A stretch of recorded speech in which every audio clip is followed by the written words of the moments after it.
রাজনৈতিক দল হিসেবে নিবন্ধনের জন্য নির্বাচন কমিশনে আবেদন করেছে জাতীয় নাগরিক পার্টি। আবেদনে দলীয় প্রতীক হিসেবে চাওয়া হয়েছে জাতীয় ফুল শাপলা। দলের মুখ্য সংগঠক নাসির উদ্দিন পাটোয়ারি বলেন, তারা দলীয় প্রতীক হিসেবে শাপলা চেয়ে আবেদন করেছেন।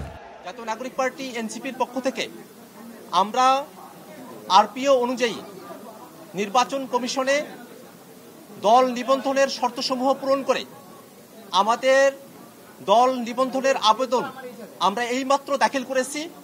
নির্বাচন কমিশনের কর্মকর্তাগণ আমাদের আবেদন তারা রিসিভ করেছেন, আমাদেরকে রিসিভ কপি তারা দিয়েছেন এবং একটি দল নিবন্ধনের জন্য যে শর্তগুলো প্রয়োজন হয় সেই শর্তগুলো পূরণ করে আমাদের মূল আবেদনের সঙ্গে যে সংযুক্তিগুলো আছে সেই সংযুক্তিগুলো নিয়ে আমাদের অন্যান্য নেতৃবৃন্দ তারা পথে আছেন, তারা আসছেন। আমরা সেই অন্যান্য যে ডকুমেন্টসগুলো আছে সম্পূর্ণ ডকুমেন্টসগুলো আমরা এখানে সাবমিট করব।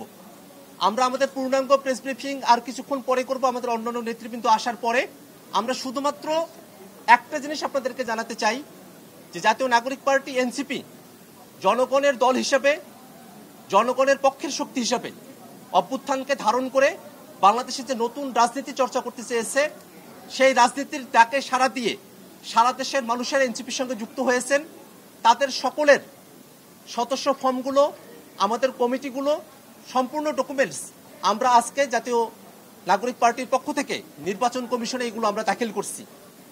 সাংবাদিক বন্ধুগণ, জাতীয় নাগরিক পার্টি এনসিপি দলের প্রতীক হিসাবে নির্বাচন কমিশনে যে আবেদন দাখিল করেছে সেখানে আমরা 3টি প্রতীককে দলের প্রতীক হিসাবে আমরা আবেদন করেছি, কিন্তু আমাদের দলের প্রতীক হিসাবে নির্বাচন কমিশনের থেকে আমাদের প্রত্যাশা হলো নির্বাচন কমিশন দলের প্রতীক হিসাবে আমাদেরকে শাপলা বরাদ্দ প্রদান করবে।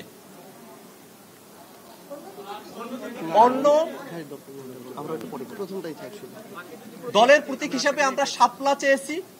আমরা আশা করব নির্বাচন কমিশন জাতীয় নাগরিক পার্টি এনসিপিকে তাদের দলের প্রতীক হিসাবে, আমাদের দলের প্রতীক হিসাবে শাপলা আমাদেরকে বরাদ্দ প্রদান করবে।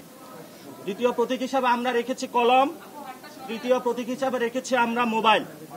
তবে আমরা নির্বাচন কমিশনের কাছে এবং দেশবাসীর কাছে আবেদন রাখব আমাদেরকে যাতে শাপলায় মনোনয়ন দেওয়া হয় এবং শাপলা মার্কার মাধ্যমেই জনগণের তাদের সরকার গঠন করে।